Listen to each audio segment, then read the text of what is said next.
le champion du monde ne sera pas champion d'Europe à Berlin. Il a abandonné la compétition après avoir mordu ses 3 essais au saut en longueur, mardi, lors de la première journée.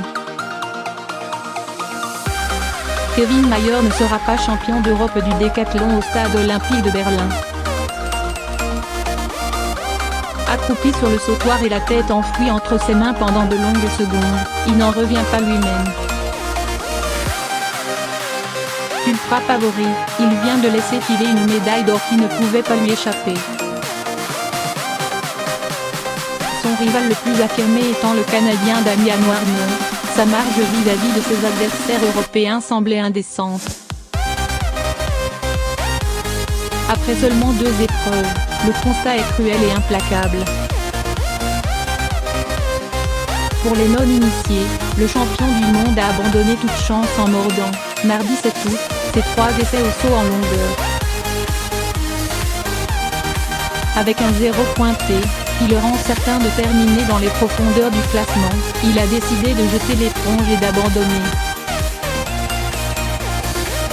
La journée avait pourtant idéalement débuté. En 10 secondes 64, le Français avait battu son record du 100 mètres en ouverture de ce décathlon. Cette saison, il avait amélioré 4 de ses meilleures performances. Que s'est-il passé au moment de se présenter sur le sautoir? Une chose est sûre, Mayer ne manquait pas de jambes. Sur ses 3 essais manqués pour quelques centimètres, il flirtait avec les 8 mètres, bien au-delà de son record de la discipline. C'est peut-être cet état de forme qui l'a conduit à cet échec. Il avait sans doute en tête le record du monde de l'américaine Aston Eaton, 9045 points. Je n'ai pas voulu me brider, je fais un premier essai qui est très loin. Je pouvais sauter 8 mètres, quand on a ça dans les jambes on ne peut pas se dire de courir doucement pour assurer, a commenté Mayer, c'est le sport. Je suis tellement déçu. On a tous droit à une faute et j'espère que ça n'arrivera plus jamais. Je ne m'en veux pas, je me suis exprimé en longueur, ça n'a jamais été aussi loin. Le Français avait connu la même mésaventure à la longueur en début de carrière en mordant ses 3 essais lors des championnats d'Europe en 2012 à Helsinki. À Londres, l'été dernier, Kevin Mayer était passé tout près d'une énorme désillusion au saut à la perche.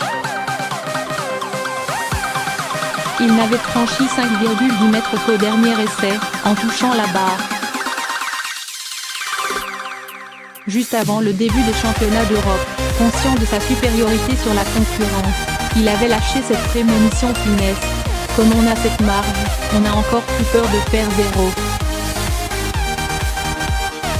Son entraîneur Bertrand Valsin s'est montré philosophe. Je suis surtout déçu pour Kevin, il avait une telle forme qu'on ne l'a pas forcément maîtrisée.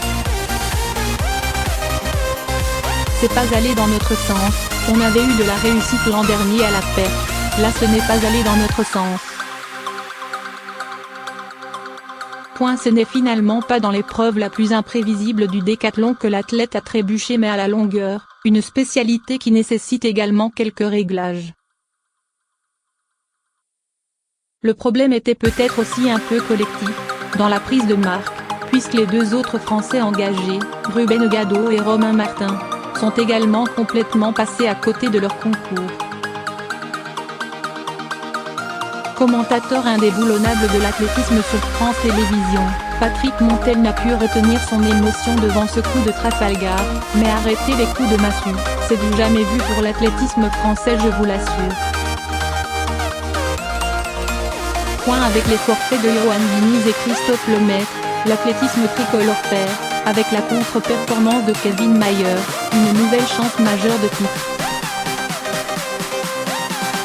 Les records de médailles de Barcelone, 2010, et de Zurich, 2014, semblent désormais à des années-lumière.